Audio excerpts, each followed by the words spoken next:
My Fianca copyright, 24, and I, 26, like to host parties at our house for all of our friends. We met at a party 3 years before we got engaged. For the most part, we had same-gender friends to avoid temptation. There was one time my Fianca copyright became friends with a man, and he turned it into something flirtatious, so she told me right away and stopped communicating with him. That's the proper way to handle someone coming on to you when you're engaged to be married. So she built trust with me, more than once, which is why what she did came as such a shock to me. I'll admit that during the week before this party we had, I was focusing a lot on my writing jobs.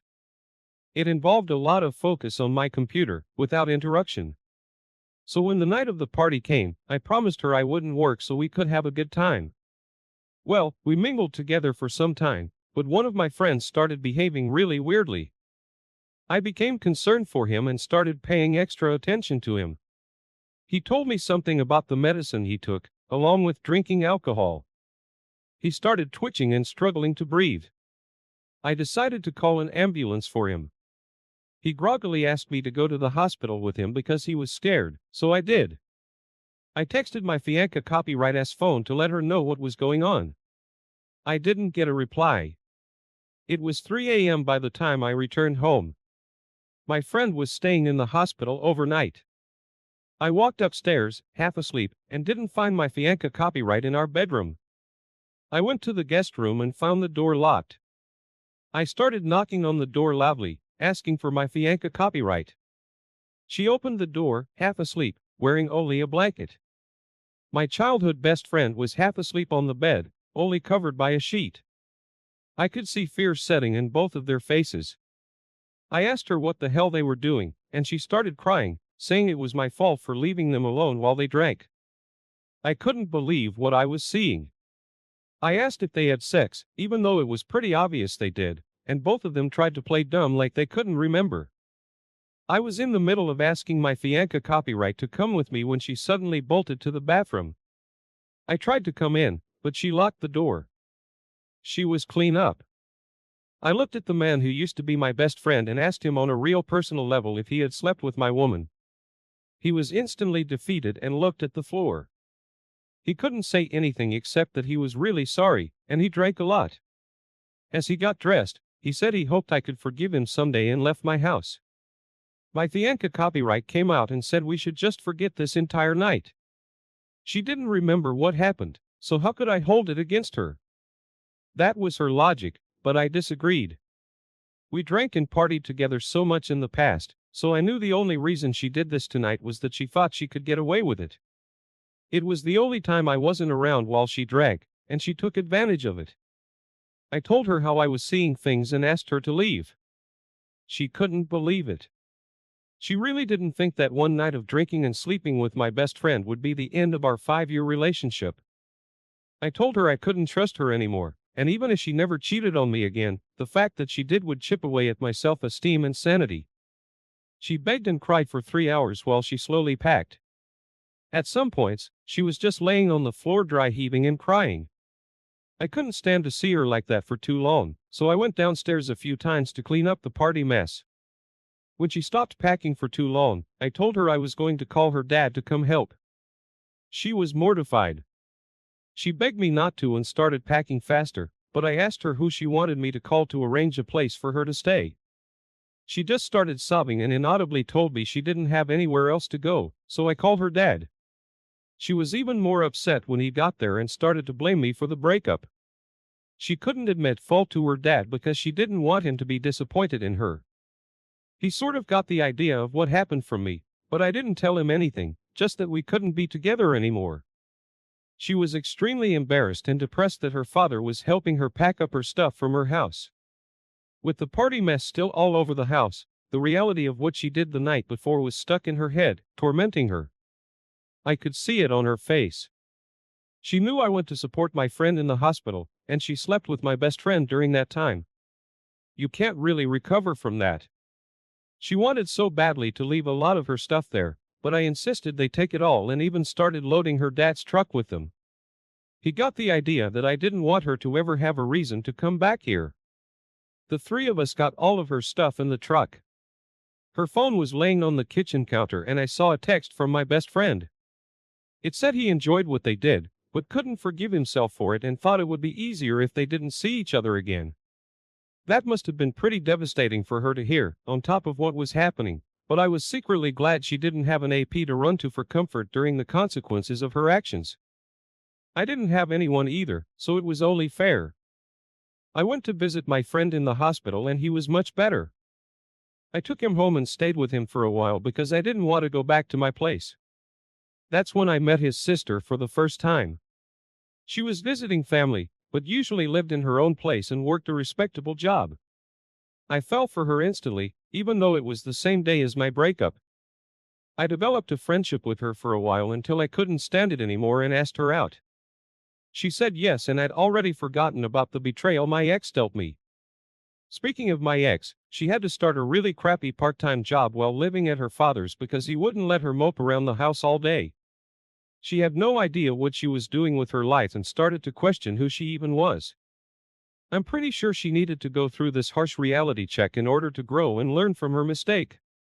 I didn't do anything wrong in this situation, but I learned how to cope with heartbreak properly.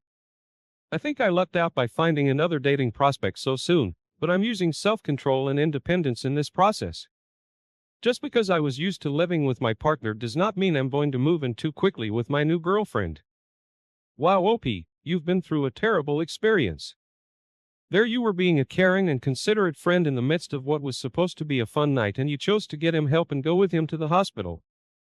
That is so respectable and kind, exactly what you should have done. In this situation, you depended on your fiancée to be reasonable and considerate just like you were, but instead she chose to get drunk and sleep with your best friend. I'm disappointed in him as well, but the responsibility falls on her shoulders. In order for a relationship to blossom, there has to be open communication and neither person should get a big head. Always look out for each other more than yourself, because if you have a genuine partner, you'll never go without. I'm glad you found a responsible and promising woman to date. You've got a good head on your shoulders, OP, and you know that letting a new relationship become serious too fast isn't the way to go. Thank you for sharing your story.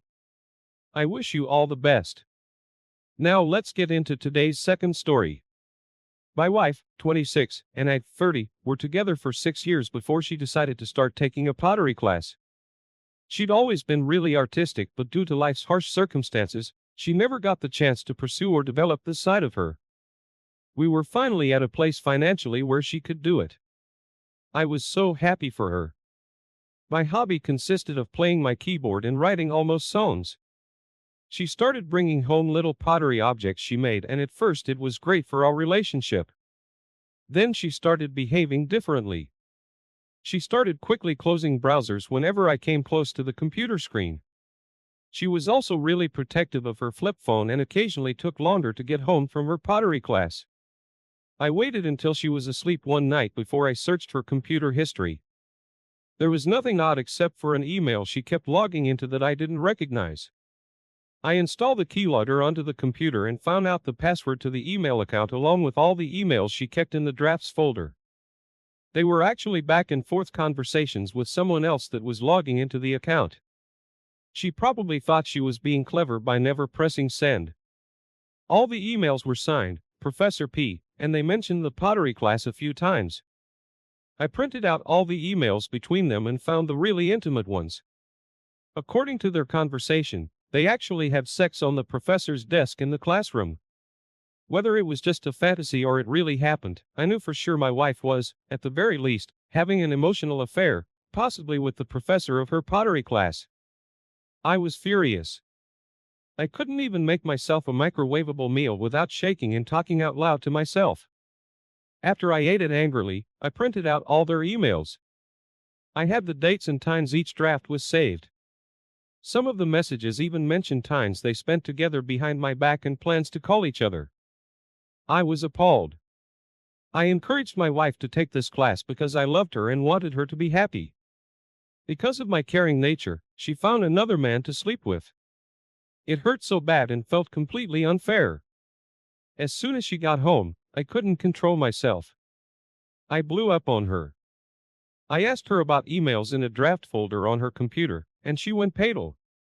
She tried to say those were old messages from when she was in college, but I told her I had proof they weren't old. She didn't move a muscle until I came back with the printed pages. I slapped them down on the table and asked her what the hell was wrong with her. She didn't say anything. I asked her who Professor P was, and she remained silent. She looked extremely guilty, so her silence was not reassuring. I told her it was over, she was caught, so she might as well tell me all about it. She started crying and pleading with me to have mercy on her and our relationship if she came clean about it. I said I would because I would have said anything at this point to hear the truth come out of her. She said it was her professor from the pottery class. I asked how old he was, and she said 42, so that meant he was 18 years older than her. I freaked out. I asked her if they had sex like their email said they did, and she said no at first, saying it was just something he wanted to happen. But I could tell she wasn't being honest. I'd been with her for more than 6 years, so I knew what her face looked like when she was lying. I asked her again and told her she might as well get it out now so we could move on properly. She admitted to it. Apparently, they had sex lots of times before and after class. He was married and hated his wife at this point, but couldn't leave her because she ruined his career in life with a child support order. She said she felt bad for him, and no one deserves to be forced to live a life without love. I told her we were done. I said she was not the only fish in the sea for this guy, and if he was going to cheat on his wife, it didn't have to be with her. I thought we were happily married, with a wonderful future ahead of us. She proved me wrong. She was sobbing with a super red face and tears streaming down her face as she told me she was happily married. She said she made the biggest mistake of her life and wouldn't be able to live with herself if I didn't stay with her. I told her that was her problem now. I had been a good husband to her, looking out for her and making sure she was happy, and it wasn't my fault she committed adultery.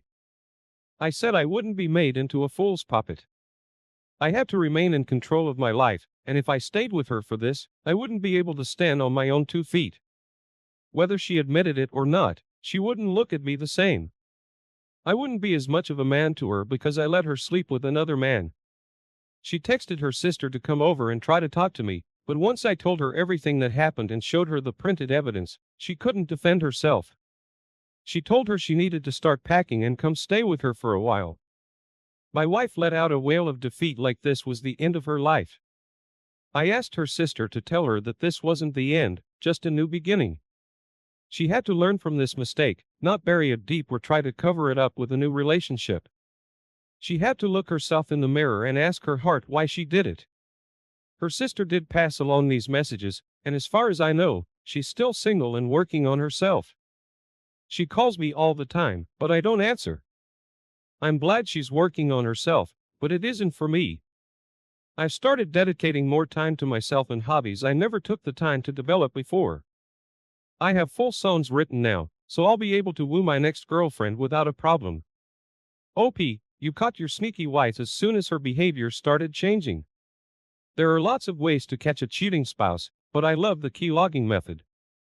You only confronted her after you had evidence, so it was much harder for her to deny it. Don't blame yourself for her infidelity, OP. Her mistake had nothing to do with you, and she's paying the price for her actions.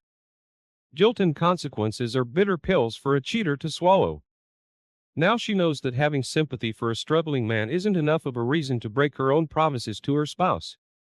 I have faith that you'll be able to find and woo a good quality woman who has had the opportunity to become independent and provide for herself.